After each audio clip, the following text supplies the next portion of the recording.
जय हिंद प्यारे साथियों, स्वागत है आप सभी का बालाजी बेस्ट क्लासेज में। तो मेरा नाम है संतोष कुमार और देखिए आज से मैं आपको जो क्लास 12th की फिजिक्स है उसको मतलब बिल्कुल शुरू से लेके जहाँ तक मतलब शुरू से लेके एंड तक पढ़ाऊंगा मैं, ठीक है। तो देखिए यानी कि क्लास 12th की जो फिजिक्स है हमारी,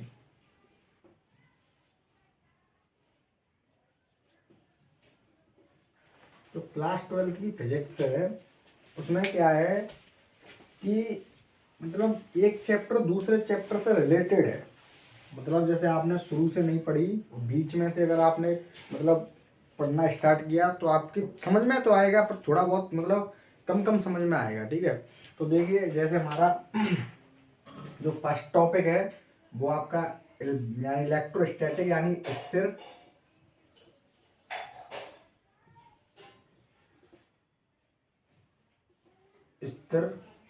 वैद्युत की है। जो यूनिट मैं आपको यूनिट के हिसाब से पढ़ाऊंगा, मतलब जो एनसीईआरटी में जो दिया हुआ है उसी के हिसाब से पढ़ाऊंगा। तो आपका देखिए जो पहला टॉपिक है वो स्थिर वैद्युत की है, और जो दूसरा टॉपिक है वो आपका करंट इलेक्ट्रिसिटी यानी कि विद्युत धारा कह लो उसे पूरे को, विद्युत धारा। और तीसरा फिर जो टॉपिक है उसमें हम आपके में जो मैग्नेटिक है यानी कि चुंबकीय,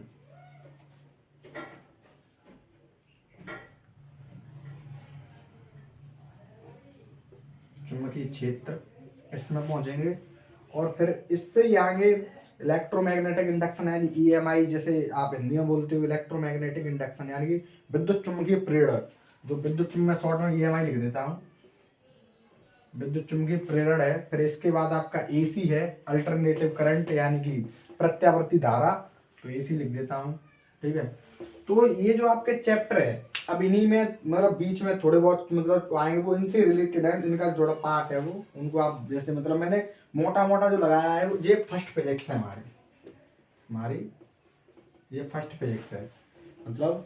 तो इसमें क्या है कि ये आपके टॉपिक हैं, ठीक है। ये आपके यानी कि आपकी एक यूनिट है ये, यानी कि ये 4-5 आपकी यूनिट है। तो क्या करेंगे कि यूनिट के हिसाब से हम पढ़ेंगे। तो मतलब इसको इस 12th क्लास की जो फिजिक्स है उसको इस तरीके से नहीं पढ़ेंगे कि मतलब उतना उतना पढ़ लिया नंबर आ जाए, मतलब उस तरीके से पढ़ेंगे जैसे जो बड़े बड़े इंजीनियर स्टडी करते हैं इनसे कुछ यानी जो 12th क्लास की फिजिक्स है, हमने 12th क्लास की फिजिक्स में फिजिक्स पढ़ी है तो उससे थोड़ा बहुत ज्ञान मिले, और जो मतलब ये आसपास की चीज़ें हैं उनके बारे में इससे तो थोड़ा ज्ञान मिले कि हाँ ये ऐसा ऐसा होता है जो हमको पढ़ाया गया है। तो उसी तरीके से पढ़ेंगे, हमें नंबर लाने के लिए नहीं पढ़ना है। नंबर तो आ जाएंगे, लेकिन नंबर अब आ जाएंगे मान के चलो याद करके रट के नंबर आ जाएंगे, लेकिन आगे चल के फिर क्या करोगे तुम, आगे चल के किसी की तैयारी करोगे तो फिर वो फील नहीं आएगा आगे चल के, और बड़े बड़े टीचर पढ़ाया करेंगे आपको फिर जो फील नहीं आएगा। तो वही, तो उसी मतलब एकदम एकदम बढ़िया तरीका से पढ़ाई करेंगे हम, ठीक है। तो देखिए इसमें क्या होता है कि जैसे आपका जो स्थिर वैद्युत की जो चैप्टर है इसमें क्या है, जो टॉपिक है यूनिट है कुछ भी मान लो, तो इसमें क्या है कि आपको जो इसमें हम आवेश के बारे में बात करेंगे। इस पूरे टॉपिक में हम आपका आवेश के बारे में बात करेंगे, ठीक है। और इस आवेश के बारे में बात करेंगे। अब हमने आवेश पढ़ लिया ढंग से, स्थिर आवेश के बारे में बात करें यानी जो रुका हुआ आवेश होता है वो क्या करता है, इस चैप्टर में आवेश के बारे में बात करें। फिर इस चैप्टर में रुके हुए आवेश के बारे में बात करें, आवेश की स्टार्टिंग। अब ये समझ लो 12th क्लास में आपके आवेश की स्टार्टिंग हो गई, ये आवेश ही है जो है सब कुछ, इससे ही सब कुछ होगा, ठीक है। तो आवेश इस चैप्टर में आवेश पढ़ लेंगे हम, स्थिर आवेश यानी रुका हुआ आवेश क्या करता है। फिर इस चैप्टर में हम चलेंगे आवेश, इस चैप्टर में आवेश चलने लगे यानी गतिशील आवेश मान लो,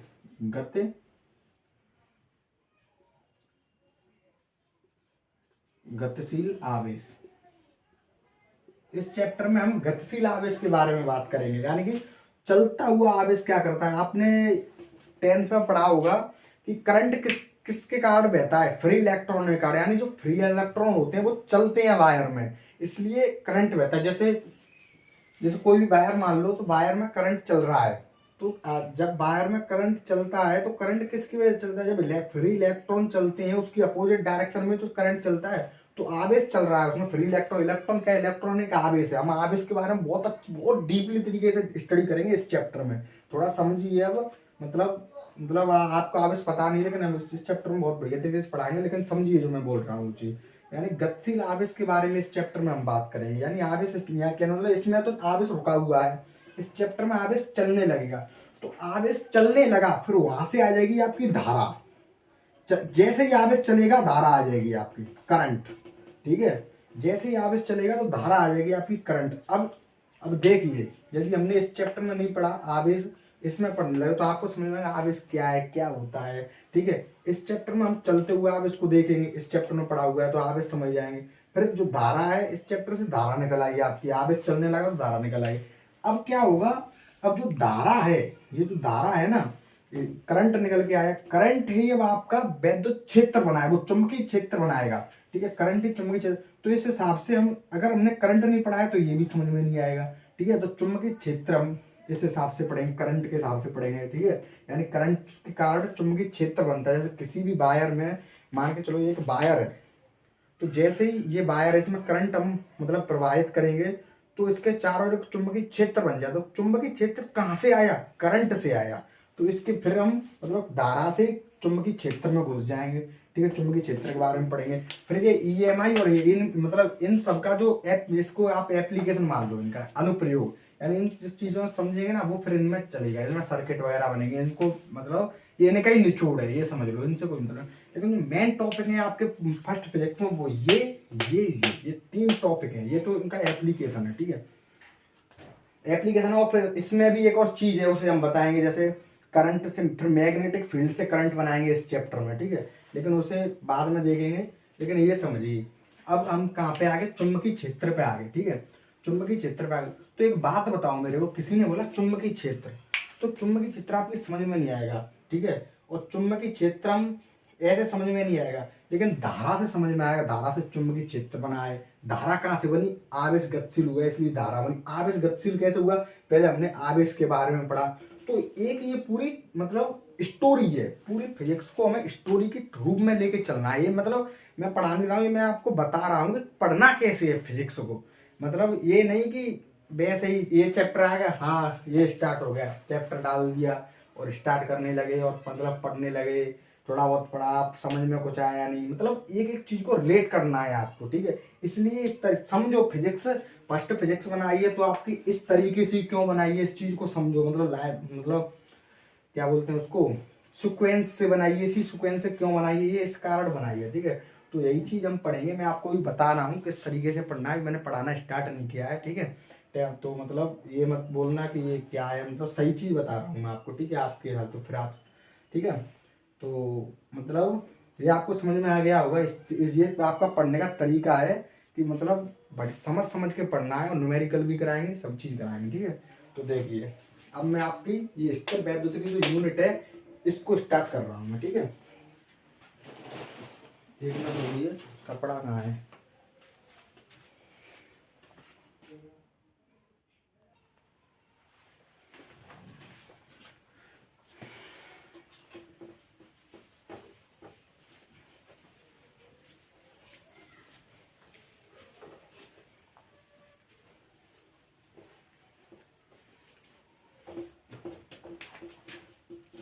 तो देखिए टॉपिक हमारा, यानी कि हम यूनिट के हिसाब से चलेंगे तो फिर उसके टॉपिक हम बताते जाएंगे। ठीक है, देख जाइए आप, ये आपका स्थिर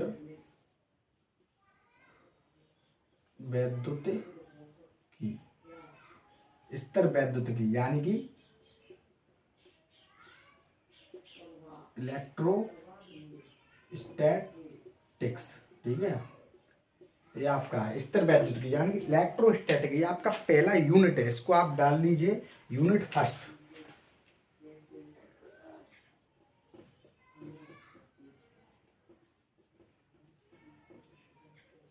यूनिट फर्स्ट आपका है स्थिर वैद्युत की।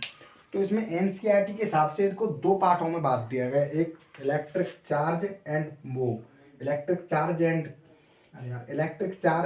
इलेक्ट्रिक चार्जेज एंड फील्ड, और दूसरा आपका इलेक्ट्रिक पोटेंशियल एंड कैपेसिटेंस।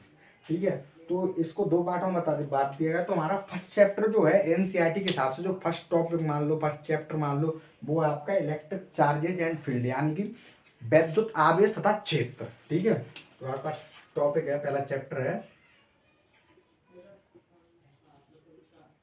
वैद्युत आवेश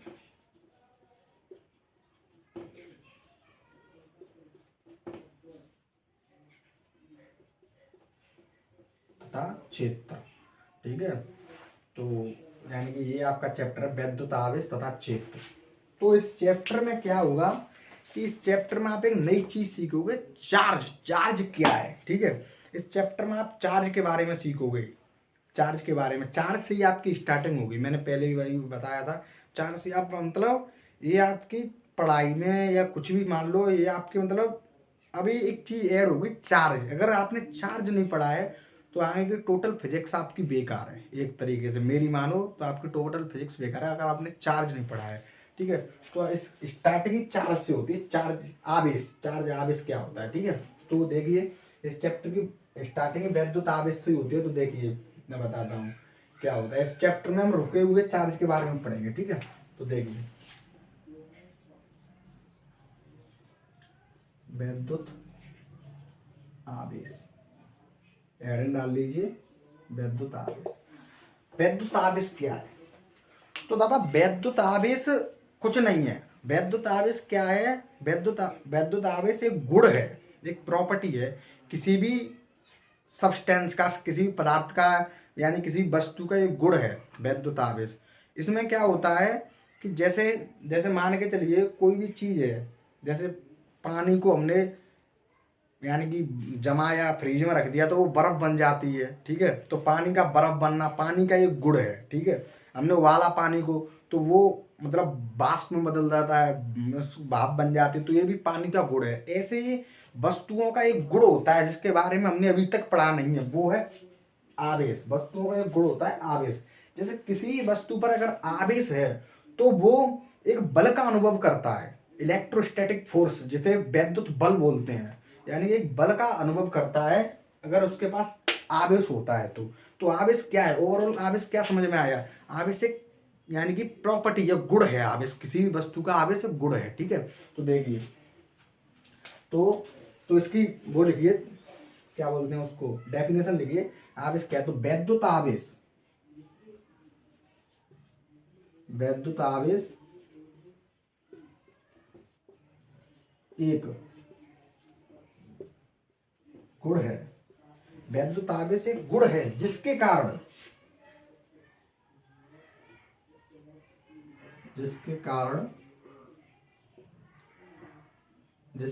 वस्तु यानी कि जिसके कारण वस्तु एक अन्य वस्तु, यानी कि जिसके कारण वस्तु एक विद्युत बल का अनुभव करती है, जिसके कारण वस्तु विद्युत बल का, बहुत शॉर्ट में बताइए, विद्युत बल का अनुभव करती है, यानी अन्य करती है। यानी कि वैद्युत आवेश एक गुण है जिसके कारण वस्तु अन्य किसी वस्तु से मतलब मतलब अन्य किसी वस्तु से बल का अनुभव करती है। जैसे कोई वस्तु रखी हुई है, इस पर चार्ज है, और जैसे मान के चलिए इधर देखिए ये एक वस्तु है। ठीक है, और ये एक वस्तु है, तो इस पर चार्ज है कुछ, अभी मैं बताऊंगा। इस पर चार्ज है मान के चलिए 2 कूलम, और इस पर चार्ज है 4 कूलम। ठीक है, तो ये दोनों आवेश है। तो ये दोनों एक दूसरे से मतलब ये दोनों या तो आकर्षण होंगी या प्रतिकर्षण, मतलब ये दोनों बल का अनुभव करेंगी। ये दोनों जब इनके पास चार्ज है तो ये दोनों वस्तु बल का अनुभव करेंगी। वही चीज बताइए, वैद्युत आवेश एक गुण है जिसके कारण वस्तु वैद्युत बल का अनुभव करती है किसी अन्य वस्तु से, मतलब किसी अन्य वस्तु के कारण वैद्युत बल का अनुभव करती है। ठीक है, तो यही चीज है। तो देखिए, तो आपको समझ में आया आवेश क्या है? तो आवेश क्या है? आवेश एक गुण है। ठीक है, मतलब कुछ भी, ये कोई अलग चीज नहीं है। आवेश एक वस्तु का ही गुण है। ठीक है, समझ में आ गया होगा आपको, मैंने बहुत डीपली समझाया है। उसी तरीके से आप मतलब एग्जाम्पल भी देखे, वैद्युत आवेश एक गुण है, ठीक है।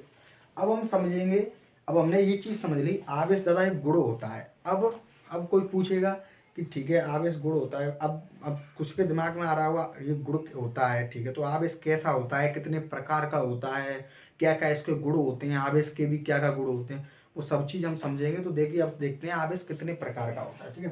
तो आवेशों के प्रकार, आवेशों के प्रकार,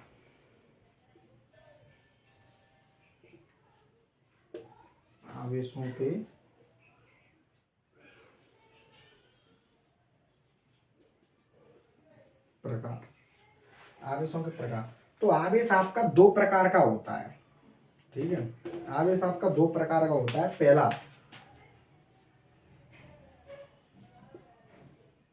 धनात्मक आवेश, दूसरा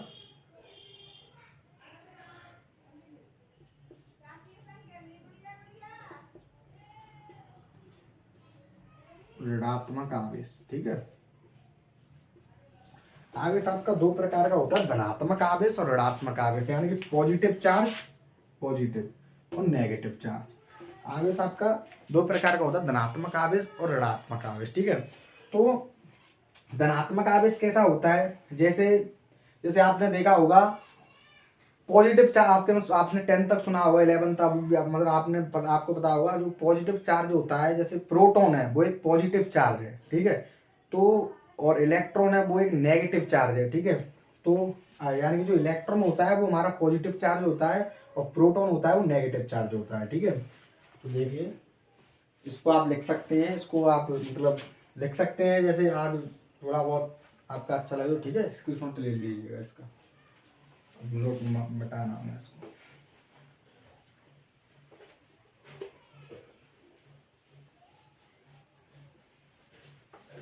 तो आवेश आपका दो प्रकार का होता है दादा, धनात्मक आवेश और ऋणात्मक आवेश, ठीक है, यानी नेगेटिव चार्ज और पॉजिटिव चार्ज। तो पॉजिटिव चार्ज में जैसे जैसे मान के चलिए ये एक वस्तु है कोई, ठीक है, ऑब्जेक्ट है ये हमारे पास। अब इसमें मॉलिक्यूल है ये किसी का, मान के चलिए, तो इसमें क्या है कि इसमें ये एक न्यूट्रल मॉलिक्यूल है। न्यूट्रल मॉलिक्यूल का मतलब क्या होता है, न्यूट्रल का मतलब क्या होता है, जैसे जिसमें जितने इसमें इलेक्ट्रॉन है उतने इसमें प्रोटॉन है, ठीक है। तो जितने इसमें मान के चलिए इसमें 10 इलेक्ट्रॉन है और 10 ही प्रोटॉन है, तो ये कैसा हुआ चार्ज, ये नेगेटिव चार्ज हुआ, मतलब वो सॉरी न्यूट्रल होगा, जितना पॉजिटिव उतना नेगेटिव न्यूट्रल। अब मान के चलो हमने इसमें से 2 इलेक्ट्रॉन निकाल दिए, 2 इलेक्ट्रॉन निकाल दिए, तो 2 इलेक्ट्रॉन हमने इसमें से निकाल दिए, तो इस पे कितने इलेक्ट्रॉन रह गए पहले ये देखो। तो 2 इलेक्ट्रॉन निकल गए, अब मतलब अब देखते हैं हम, 2 इलेक्ट्रॉन निकल गए तो इसमें 8 इलेक्ट्रॉन रह गए और प्रोटॉन तो 10 पहले से ही थे, प्रोटॉन 10 हो गए। तो ओवरऑल इसका क्या चार्ज आया, यानी ओवरऑल इस पर कितना आवेश आ गया, तो ओवरऑल इस पर पॉजिटिव आवेश आ गया, धन आवेश आ गया, प्लस 2 इलेक्ट्रॉन का, या मतलब वो तो आवेश दोनों पर, जैसे इलेक्ट्रॉन है, इलेक्ट्रॉन पे आवेश होता है 1.6 इंटू 10⁻⁻19 कूलम, ठीक है, नेगेटिव में। और जो प्रोटॉन होता है उस पर होता है 1.6 इंटू, जिसमें प्लस का होता है 1.6 इंटू 10⁻⁻19 कूलम, इसमें प्लस का होता है, तो बराबर ही है। तो इसमें इस पर कितना आ गया पॉजिटिव चार्ज, 2 इलेक्ट्रॉन के बराबर, 2 प्रोटॉन के बराबर पॉजिटिव चार्ज आ गया, ठीक है, 2 का पॉजिटिव चार्ज आ गया। अब ये चीज समझ में आ गई, ठीक है। अब मान के चलिए ये हमारा कोई ऑब्जेक्ट है, ठीक है। अब इस पे 10 इलेक्ट्रॉन है दादा, 10 प्रोटॉन है, तो इसको हम क्या कहेंगे, न्यूट्रल कहेंगे। अब इसमें मान के चलिए हमने बाहर से 5 इलेक्ट्रॉन और ला दिए। आपको पता होगा कभी भी प्रोटॉन नहीं निकलते, हमेशा इलेक्ट्रॉन निकल सकते हैं, आ सकते हैं, ये आप जानते ही होंगे, प्रोटॉन नहीं आते, इसलिए हम मान के चलिए इसमें हमने 5 इलेक्ट्रॉन लगाए, तो उस पर ओवरऑल कितना चार्ज होगा, मतलब कैसा चार्ज हो जाएगा फिर, धनात्मक या ऋणात्मक। तो ये ऋणात्मक चार्ज होगा, क्योंकि इसमें 5 और इलेक्ट्रॉन आ गए हैं, तो 15 इलेक्ट्रॉन हो गए आपके, टोटल 10 प्रोटॉन है, तो मतलब 10 में से 5 गए तो कितने बचे, 5 इलेक्ट्रॉन का पॉजिटिव वो नेगेटिव चार्ज आ जाएगा इस पर। तो ये आप समझ गए होंगे चार्ज के बारे में, धनात्मक चार्ज कैसे होता है, ऋणात्मक चार्ज कैसे होता है, पॉजिटिव चार्ज और नेगेटिव चार्ज, ठीक है। तो देखिए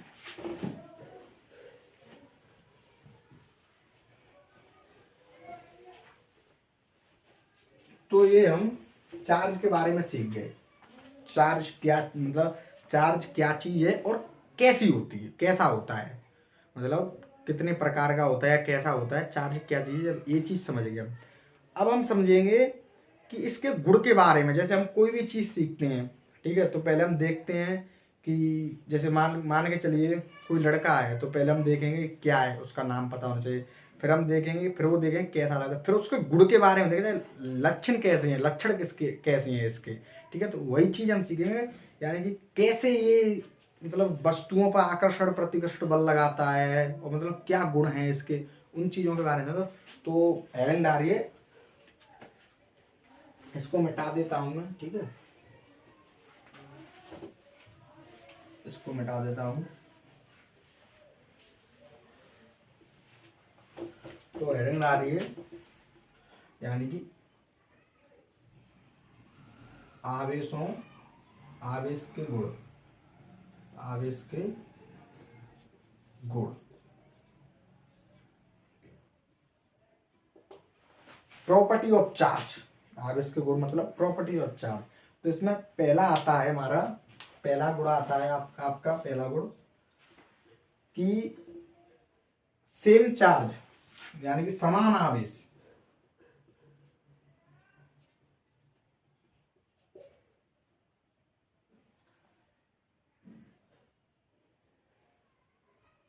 एक समान, अनलाइक लाइक मतलब समान है, एक समान, जैसे पहला लिख लिया आप,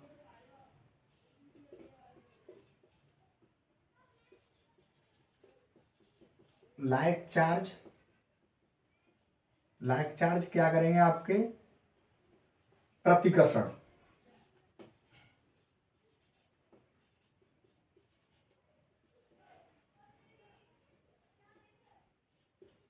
प्रतिकर्षण, और यानी कि अनलाइक चार्ज,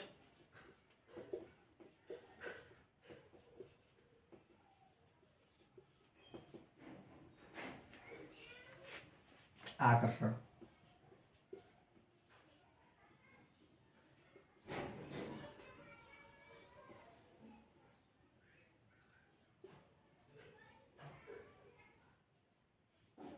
ठीक है, तो लाइक चार्ज भी मैंने इंग्लिश में लिख दिया, उससे कोई मतलब एक समान, आप एक समान सही है, एक समान चार्ज यानी कि एक जैसा चार्ज, जैसे धनात्मक तो धनात्मक और ऋणात्मक तो ऋणात्मक, ठीक है। तो एक जैसा चार्ज, ऋणात्मक ऋणात्मक चार्ज, जैसे मान के चलिए, जैसे मान के चलिए ये कोई वस्तु है, इस पर प्लस के 2 कूलोम है, ठीक है, और ये कोई वस्तु है, इस पर प्लस के 4 कूलोम है। तो ये क्या करेंगी, ये दोनों वस्तु क्या करेंगी आपस में, आकर्षण बल का अनुभव करेंगी या प्रतिकर्षण बल का अनुभव। चार्ज हमारे पास क्या था, एक गुण था, तो गुण है तो ये मतलब इसका गुण है तो ये अपना गुण दिखाएगा ना, क्या गुण है, तो ये बल का अनुभव करेगा ना। तो यानी कि ये आकर्षण बल का अनुभव करेगा, प्रतिकर्षण बल का अनुभव करेगा। तो like charge, like like charge, जैसे पॉजिटिव पॉजिटिव, ये दोनों होंगे तो ये प्रतिकर्षण बल का अनुभव करेंगे, यानी एक दूसरे से दूर जाएंगे, दूर जाने मतलब दूर जाएंगे, ठीक है। और जैसे मान के चलिए ये कोई वस्तु है, इस पे प्लस के 2 कूलोम है, ठीक है, और ये कोई वस्तु है, इस पे माइनस के 3 कूलोम है, 3 कूलोम है, ठीक है। तो ये कैसा चार्ज है, पॉजिटिव, ये कैसा आवेश है, नेगेटिव। तो अनलाइक, अनलाइक चार्ज क्या करेंगे, आकर्षण। तो अलग अलग चार्ज हैं तो एक दूसरे को आकर्षण करेंगे, ठीक है, आकर्षित बल का अनुभव करेंगे, तो अनुभव करेंगे तो एक दूसरे के पास आना चाहेंगे, ये एक दूसरे से दूर जाना चाहेंगे, तो ये पॉजिटिव चार्ज है, ठीक है। तो ये आपको, ये इसकी पहली प्रॉपर्टी है, जो मेन प्रॉपर्टी आप इसकी यही है, मतलब बल का अनुभव करती है। अब कैसे बल का अनुभव करती है, आकर्षण प्रतिकर्षण। आकर्षण प्रतिकर्षण कैसे होता है कि अगर सेम सेम चार्ज है, पॉजिटिव पॉजिटिव चार्ज है तो रिपेल करेंगे, नेगेटिव नेगेटिव चार्ज है तो रिपेल करेंगे, और नेगेटिव पॉजिटिव चार्ज है तो आकर्षण करेंगे, यानी कि अट्रैक्ट होंगे एक दूसरे से, ठीक है। तो ये इसकी पहली प्रॉपर्टी है, आप समझ गए होंगे, ठीक है। अब इसकी आती है दूसरी प्रॉपर्टी। दूसरी प्रॉपर्टी में हम सीखेंगे, दूसरी प्रॉपर्टी है इसकी, देखिए दूसरी प्रॉपर्टी है कंजर्वेशन ऑफ चार्ज, यानी कि आवेश का संरक्षण।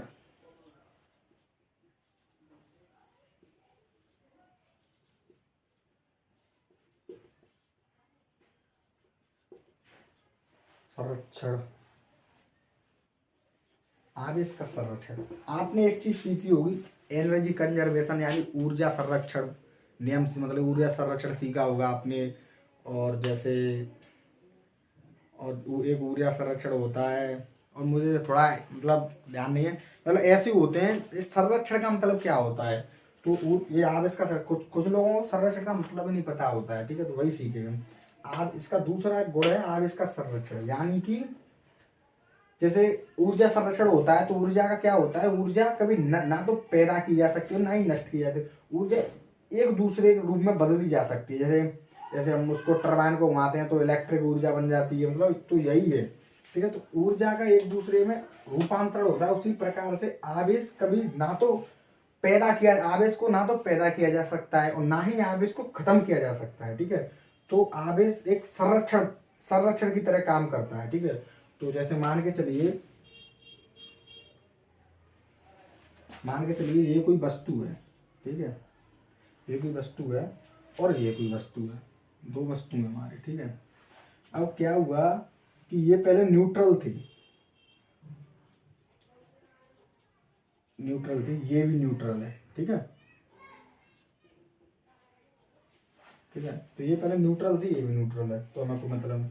अब हमने क्या किया कि इसमें से दो इलेक्ट्रॉन निकाल के इसको दे दिए, ठीक है, दो इलेक्ट्रॉन निकाल के इसको दे दिए हमने। तो जैसे मान के चलिए इसके अंदर पहले, इसके अंदर 10 इलेक्ट्रॉन थे, 10 ही प्रोटॉन थे, और इसके भी अंदर 10 इलेक्ट्रॉन थे और 10 प्रोटॉन थे, ठीक है।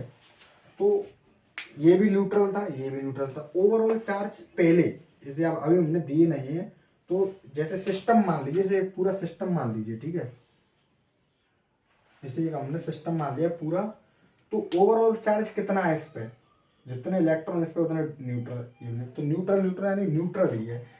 अब हमने क्या किया कि इसमें से दो इलेक्ट्रॉन निकाल के इसको दे दिए, दो इलेक्ट्रॉन निकाल के इसको दे दिए, तो इसके पास कितने इलेक्ट्रॉन रह गए, इसके पास 8 इलेक्ट्रॉन रह गए और 10 प्रोटॉन रह गए। इसके पास 12 तो इलेक्ट्रॉन हो गए और प्रोटॉन 10 ही है, 10 प्रोटॉन हो गए, ठीक है।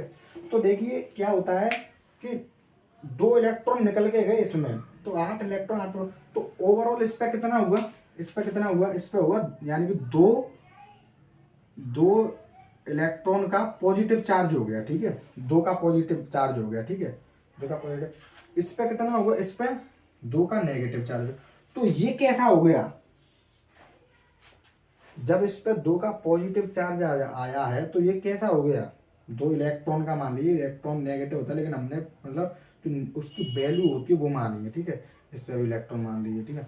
तो देखिए ये कैसा हो गया, ये पॉजिटिव चार्ज हो गया, ये कैसा हो गया, ये नेगेटिव चार्ज हो गया, क्योंकि इलेक्ट्रॉन इस पे ज्यादा हो गए तो ये नेगेटिव, ये पॉजिटिव चार्ज हो गया, ठीक है।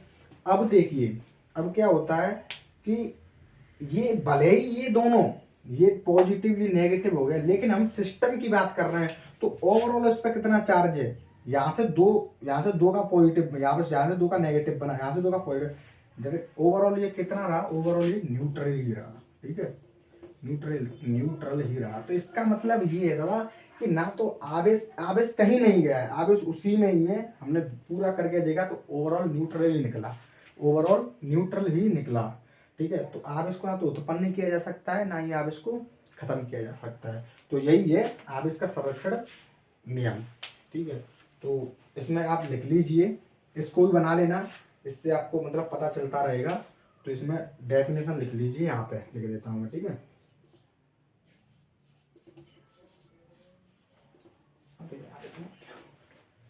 आवेश को ना तो उत्पन्न किया जा सकता है, ना ही आवेश को ना तो उत्पन्न किया जा सकता है, ना ही खत्म किया नष्ट किया जा सकता है, या खत्म किया जा सकता है, ठीक है। आवेश को ना तो उत्पन्न किया जा सकता है, ना ही खत्म किया जा सकता है, इसी को इसी को आवास का संरक्षण कहते हैं, आवास का संरक्षण नियम कहते हैं, या आप इसका संरक्षण गुण कहते हैं, कुछ भी मान लीजिए, ठीक है। इसी को, ये दूसरा गुण है, ये यही होता है, ठीक है। तो मुझे लगता है आपको समझ में आ गया होगा, ठीक है। तो एक मिनट रुकना, इसमें जो इंक होती है वो खत्म हो गई, मैं डाल के लाता हूँ, ठीक है। एक मिनट रुकना प्लीज। तो देखिए वो इंक मिल नहीं रही है इसकी, थोड़ी वो खो गई है, पता नहीं मैंने कहाँ रख दी, मुझे ध्यान नहीं रहा है, मतलब मैंने रखा था लेकिन उस जगह मिल नहीं रही है, बच्चों ने कहीं डाल दी है। तो देखिए मतलब इससे आगे हम कल मतलब चलाएंगे बिल्कुल यहीं से, और इनको मैं दोबारा समझा दूंगा एक बार, यहीं से आगे कल स्टडी करेंगे, ठीक है। तो आप इसका स्क्रीनशॉट ले सकते हैं, आप मतलब यहाँ से एक नई शुरुआत करिए फिजिक्स का। एक और मैं आपको चीज़ बता दूं कि जैसे आपने अब तक जितना भी पढ़ा हुआ है उसे छोड़ दीजिए, जितना पढ़ा हुआ आप यहाँ से एक नई शुरुआत करिए फिजिक्स की, बिल्कुल बेसिक लेवल से। मैं बिल्कुल बेसिक लेवल से पढ़ाऊंगा, बिल्कुल जीरो से उठाऊंगा। जो जो इस कैमरे के पीछे जो मतलब बिल्कुल कम जानता है मेरा भाई, उसको भी कुछ नहीं जानता है, कहने का मतलब ये है, थोड़ा थोड़ा जानता है फिजिक्स के बारे में, थोड़ा थोड़ा जानकारी है, वो भी मेरा भाई समझ सके, मैं उतने ही मतलब उससे पढ़ाऊंगा बेसिक लेवल से, ठीक है। टेंशन नहीं लेनी है, और पहली बात तो ये टेंशन नहीं लेनी है आपको, ठीक है। जो भी चीज़ हो एक बार दो बार देखिए, और ये नहीं मतलब समझ में ना आए तो कमेंट में बताइए, और मेरे को बताइए कमेंट में कैसा लगा मेरा लेक्चर, और मतलब कहाँ मैंने दिक्कत की है वो भी मेरे को बताइए, और अच्छा लगा हो तो आप कमेंट कीजिए, ठीक है। और तो मिलते हैं कल।